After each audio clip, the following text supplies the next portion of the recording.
నమస్తే.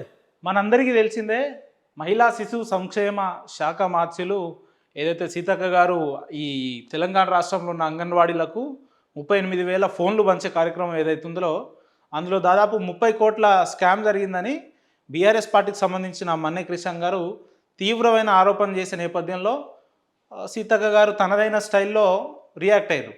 ఏమన్నారు అక్కగారు అనే ముందు ఈ వ్యవహారం ఏంది ఇదంతా మనం మాట్లాడుకునే ముందు మనం వెనక చూస్తున్నాం సీతక్క గారిని ఫస్ట్ మనం హారతి ఇచ్చి తర్వాత మనం ఈ కార్యక్రమం ముందు పోయే ప్రయత్నం చేద్దాం.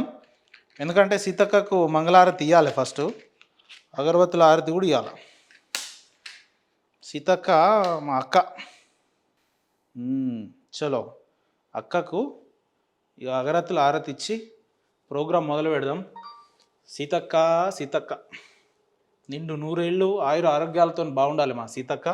నువ్వు బాగుండి ఒక 20-30 ఏళ్ళు మంత్రి స్థానంలో ఉండి గిరిజనులకు పరిపాలన చేయాలి. నువ్వు తెలంగాణ రాష్ట్రంలో నువ్వు ఉంటే కాంగ్రెస్ పార్టీ ఒక 40-50 ఏళ్ళ అధికారంలో ఉంటుంది సీతక్క. నువ్వు అట్లనే ఉండాలి. చలో ఈ హారతి కార్యక్రమం అయిపోయింది. విషయం ఏంటంటే బీఆర్ఎస్ పార్టీకి సంబంధించిన సోషల్ మీడియా కన్వీనరు మన్నే క్రిషన్ గారు ఈ దాదాపు వీళ్ళు డిజిటల్ మీడియాలో పొద్దున్న లేస్తే వీళ్ళకు ప్రచారం అనేది బాగా అలవాటు కదా. 4G ఫోన్లు ఇచ్చి గ్రౌండ్ లెవెల్లో మహిళలందరికీ 4G ఫోన్లు ఇచ్చి మేము 5G ఫోన్లు ఇచ్చినాం.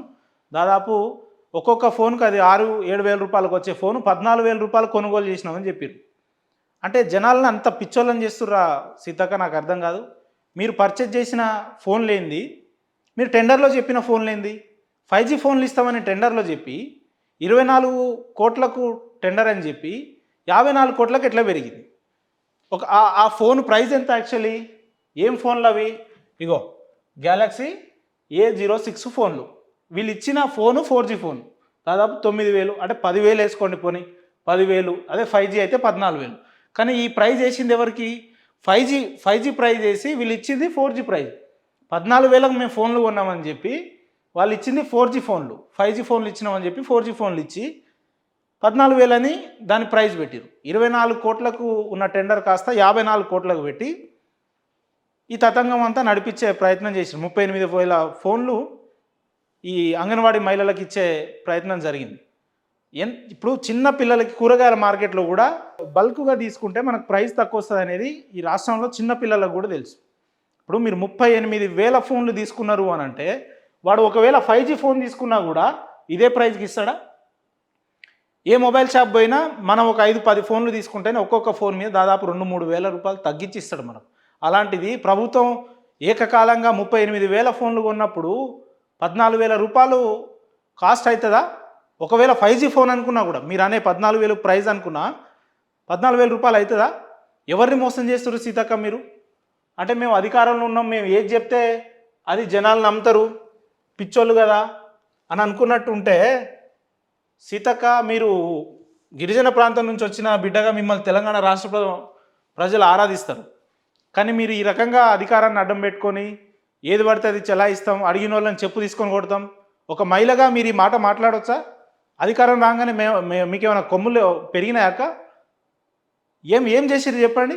ఈ రాష్ట్ర ప్రజలకు ఏం చేసిర్రు? మిమ్మల్ని నమ్ముకున్న ములుగు ప్రాంత ప్రజలకు ఏం చేసిర్రు? అడిగిన వాళ్ళు నేను నోటికి వచ్చినట్టు ఇష్టాసారంగా మాట్లాడుతున్నారు కదా సీతక్క గారు. ఇవాళ మీ ములుగు ప్రాంతంలో మీరు మంత్రే కదా, ఈ రాష్ట్రంలో మీరు ఒక మంత్రి కదా. పోదాం పదండి మీ ములుగు నియోజకవర్గానికి. రోడ్లు ఎక్కడ పడితే అక్కడ గుంతలు, ఇసుకలు అయితే అన్నం బుక్కినట్టు బుక్తుర్రు అక్కడ. ఇవాళ రాష్ట్రంలో ఈ దందాలకు కేర్ ఆఫ్ అడ్రస్గా ములుగు ఆడ నియోజకవర్గంలో ములుగు ప్రధానం అని చెప్తారు. అవినీతికి కేర్ ఆఫ్ అడ్రస్ ములుగు అని చెప్తారు.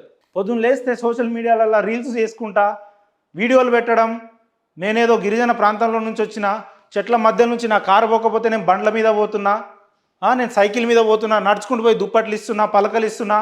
ఇది కాదు. ఆ ప్రాంత ప్రజలకు మీరు ఏం చేసిరో చెప్పాలి సీతక్క గారు. ఎక్కడ చూడు నిన్న కాకమన్నా మొన్న మేడారాం టెండర్లలో స్కాము, ఇవాళ ఫోన్ల విషయంలో స్కాము. నిప్పులేంది పొగొస్తుందా? స్కామ్ లేని మీ పేరెందుకు బయటకు వస్తుంది? అధికారం రాగానే ఏం చేస్తున్నారో కనీసం మితిమీరి ప్రవర్తిస్తున్నారా? ప్రజలందరూ మాట్లాడుకుంటారు మీ గురించి సీతక్క గారు. నేను చెప్తున్నా కదా, ఇప్పుడు ఎన్నికలు వస్తే ఫస్ట్ ఓడిపోయే నియోజకవర్గం ములుగు నియోజకవర్గం. ఓడిపోయే వ్యక్తి సీతక్క, రాసి పెట్టుకోండి. ఏం లేదు, లోపల ఏం లేదు. వాడెవడు అంటాడుగా లోపల ఏం లేదు, డొల్లా. ములుగు నియోజకవర్గం అంటే అవినీతి కేర్ ఆఫ్ అడ్రస్గా మారింది. నీ చరిత్ర మొత్తం తెలుసు సీతక్క గారు. నువ్వు బినామీలు వేసుకొని ఎవరినెవరిని ఏం చేస్తున్నావో అన్నీ తెలుసు. ఏది కూడా రాబోయే రోజుల్లో ప్రజలు నిలదీసే పరిస్థితులకు ఉంది. నిన్నగాక ఉన్న మేడారంలో స్కామ్ అని చెప్పి అదొక గందరగోళం చేసిరు. ఏం చేసిరు చెప్పండి? మిమ్మల్ని నమ్మి అధికారాన్ని కట్టబెడితే మీరు ఆ ప్రాంత ప్రజలకు ఏం చేసిరు? పొద్దున్న లేస్తే నేను గిరిజన బిడ్డని, నేను ఆదివాసీ బిడ్డని అని మాట్లాడతారు కదా. ఇదే ఆ ములుగు గిరిజన బిడ్డలకు, ఆదివాసీ బిడ్డలకు ఏం చేసిరు మీరు? ఎంతవరకు న్యాయం చేసింది చెప్పండి? మీ నియోజకవర్గంలో జరుగుతున్న కాంట్రాక్ట్ పనులలో ఎంతమంది మా గిరిజనులు ఉన్నారు? ఎంతమంది ఆదివాసులు ఉన్నారు?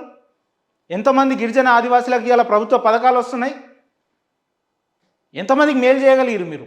బాబులతో చేతులు గడుపుకోవడం, కాంట్రాక్టర్లతో చేతులు గడుపుకోవడం, అధికారాన్ని అడ్డం పెట్టుకొని ఎవడన్నా ఇట్లనే ప్రశ్నిస్తే వాళ్ళని చెప్పుతోని కొడతాం, చంపేస్తాం, ఈ బలుగుతుంది, నోటికి ఏది వస్తే అది మాట్లాడితే ఇదేమన్నా డిక్టేటర్షిప్పా సీతక్క గారు? భారత రాజ్యాంగంలో ఉన్నారు మీరు. రైట్, బరాబర్. మీరు నిజంగా తప్పు చేయకుంటే బీఆర్ఎస్ పార్టీ సిబిఐకి విచారణ ఆదేశించమంటుంది. ఇందులో కేంద్ర ప్రభుత్వం నిధులు ఉన్నాయి, మాట్లాడండి. సిబిఐని విచారణ చేయమని చెప్పండి. పారదర్శకంగా నేనేం తప్పు చేయలేదు, నేను ప్రజల మధ్యకి వస్తా అని చెప్పండి. ఎందుకు మీకు అంత ఆవేశం, ఆక్రోశం పుట్టుకొస్తుంది? ఏం తప్పు చేయలేదు కదా మీరు. రైట్, సీతక్క అనే మనిషి ట్రాన్స్పరెంటే. సిబిఐ ఆదేశాలు చేయమని చెప్పండి. బీఆర్ఎస్ పార్టీకి నోటీసులు ఇవ్వడం, ఎవడైతే వాళ్ళని ఈ నోటీసులతోటి భయపెడదామనంటే అవుతుందా? జరిగే పనేనా? నేను మహిళా నాయకురాలిని కదా, రాష్ట్రంలో పెద్ద నాయకురాలిని కదా, రీల్స్ చేసి నేను పైకి వచ్చిన నాయకురాలిని కదా. మీ రీల్స్ కథ ఏందో, మీ కథ ఏందో 2.5 సంవత్సరాలుగా మీ నియోజకవర్గ ప్రజలు, రాష్ట్ర ప్రజలకు అర్థమైపోయింది. నేను చెప్తున్నా కదా, ఇప్పటికిప్పుడు ఎలక్షన్స్ వస్తే మొదట ఓడిపోయే సీటు ములుగే. రాసి పెట్టుకోండి మీరు. అభివృద్ధి శూన్యం అక్కడ, అవినీతి బోలెడంత. నీ అనుచరులతో నువ్వు ఏం చేపిస్తున్నావు, నీ పిఏలతో ఏం చేపిస్తున్నావు, అసలు నువ్వేం చేస్తున్నావు అంతా రాష్ట్ర ప్రజలు గమనిస్తున్నారు. ఇప్పటికైనా ఏదైతే అంగన్వాడీ స్కామ్ అని చెప్తున్నారో అందులో పారదర్శకంగా విచారణ జరగాలి, సిబిఐ ఎంక్వైరీ రావాల్సిందే అని చాలామంది ప్రజలు మాట్లాడుతున్నారు. 6-7 వేల రూపాయలకు ఇప్పుడు మనం పోయి ఏదైనా రిటైల్ షాప్లో కొన్నా కూడా వాడు 6,000 రూపాయలకు మనకు ఆ 4G ఫోన్ ఇస్తాడు. ఎవరిని పిచ్చోళ్ళని చేస్తున్నారండి? ఇంత టెక్నాలజీలో 5G ఫోన్లు వాడక 4G ఫోన్లు ఎవడని ఇస్తాడా? అవుతుందా? 14,000 రూపాయలు ప్రైజ్ పెట్టి కొనేంత వ్యాలిడిటీ దానికి ఉంటుందా? 38,130 ఫోన్లు 24 కోట్లకు టెండర్ ఇచ్చి లాస్ట్కి అది 54 కోట్లకు పోయింది. అంటే దాదాపు 30 కోట్ల ఫరక్ ఉన్నది. ఎవరు తీసుకున్నారు ఆ 30 కోట్లు? సిబిఐ ఎంక్వైరీకి వాళ్ళు ఆదేశం చేస్తున్నారు. యాక్సెప్ట్ చేయండి. ఇందులో కేంద్ర ప్రభుత్వం నిధులు ఉన్నాయి. ఇవాళ నేను ఇందాక చెప్పినట్టు ములుగు నియోజకవర్గంలో ఇప్పటికిప్పుడు ఎలక్షన్స్ వస్తే మొదట ఓడిపోయేది సీతక్కనే. ఆడ మీ స్థానికులే చెప్తున్నారు. మీ ఆదివాసీ బిడ్డలే మిమ్మల్ని దగ్గర ఓడిస్తారు అక్కడ. మీరు పొద్దున్న లేస్తే ఈ సోషల్ మీడియాలో సోప్ టాప్ తప్ప మీరు చేసింది శూన్యం. అక్కడ ఏది లేదు. ఇది ఎంత విచిత్రం ఉంటుందంటే ఇగో చూడండి, చూడండి ఏంది ఇది. ఇగో వీళ్ళు ఇచ్చిందే 4G ఫోన్లు రా నాయన అంటే ఆంధ్రప్రదేశ్ వెబ్సైట్లలో వీళ్ళు 5G ఫోన్లు ఇచ్చినాం, దాదాపు 58,000 అంగన్వాడీ టీచర్లకు 5G ఫోన్లు ఇచ్చినాం ఆ వెబ్సైట్లలో ఈ ఫోటోలు పెట్టుకుంటే దాన్ని మన రేవంత్ అన్న కాపీ పేస్ట్ చేస్తాడు. ఇగో చూడండి, ఇగో ఐఎన్సి తెలంగాణ అప్డేట్స్ అట. ఇగో అంగన్వాడీ టీచర్లకు 5G ఫోన్లు ఖమ్మం జిల్లాలో అంగన్వాడీ పిల్లలకు. ఇగో చూడు ఏంది ఇది, చూడు పిక్చర్స్ అన్నీ సేమ్ ఉంటాయి. మీరు సోషల్ మీడియాలలో ఈ కాపీ పేస్ట్ చేయడం ఇకనన్నా మానుకొని గ్రౌండ్ రియాలిటీలో ప్రజలకు ఏమైనా చేయగలుగుతారేమో, మేలు చేస్తే బాగుంటుంది.